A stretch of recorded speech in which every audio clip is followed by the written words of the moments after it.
Good morning. It is Thursday, February 5th, 2026. You are listening to your premier source for global intelligence. The past 24 hours have seen a massive recalibration of the tech sector, a high-stakes pivot in global energy finance, and a critical update on the infrastructure keeping the world moving. I'm Cora, and these are the headlines shaping our world today. We begin with the deepening diplomatic shifts in the Arctic and North Atlantic. Following yesterday's suspension of U.S. tariffs on European allies, the focus has shifted to the Arctic Security Council, a newly proposed body by the UK and Norway. The goal is to demilitarize the Greenland-Iceland-UK (GIUK) gap, which has seen a 15% increase in Russian naval activity this winter. In the Middle East, a tentative three-phase peace roadmap for Gaza has gained significant momentum.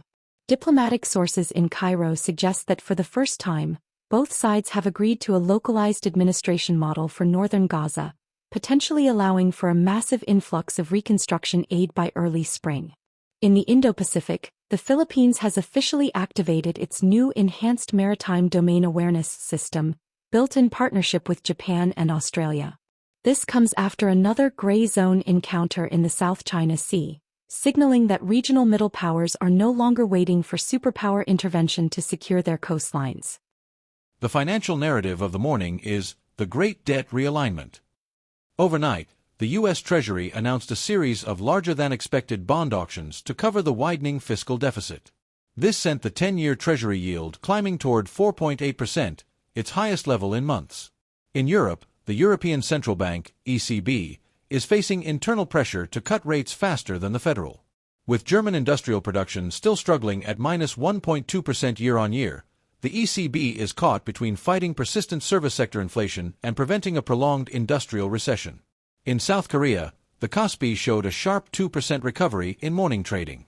This rally is driven by the tariff suspension news from Washington, which has provided much-needed relief to the automotive and battery sectors, such as Hyundai and Samsung SDI, which were bracing for a costly trade war. The technology world is processing the big tech reckoning. Alphabet, Google, released its Q4 results late yesterday, and the numbers have sent shockwaves through Silicon Valley. While AI-driven search revenue beat expectations by 12%, the company's capital expenditure on data centers for 2026 was revised upward to a staggering $65 billion. This capex race is causing a divide on Wall Street. Critics are concerned about the environmental and financial sustainability of such spending, while proponents argue it is the only way to win the quantum AI arms race. In hardware news, NVIDIA has reportedly secured a massive order from the newly formed EuroAI consortium. This move aims to build the world's first carbon-neutral AI supercluster in the Nordics, utilizing excess geothermal energy from Iceland. This marks a significant shift toward green AI as water and power costs begin to eat into tech margins. Finally, in logistics, we are watching the Suez-Panama squeeze.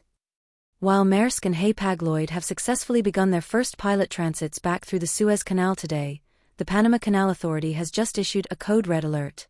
Due to an unprecedented drought linked to a late-cycle El Niño, the number of daily transit slots in Panama will be cut to just 18 per day starting next week. This is forcing trans-Pacific carriers to decide between a risky Suez transit or a long, expensive voyage around Cape Horn. On land, the United States is facing a potential rail disruption. The major unions and rail operators have entered a cooling-off period after contract talks stalled yesterday.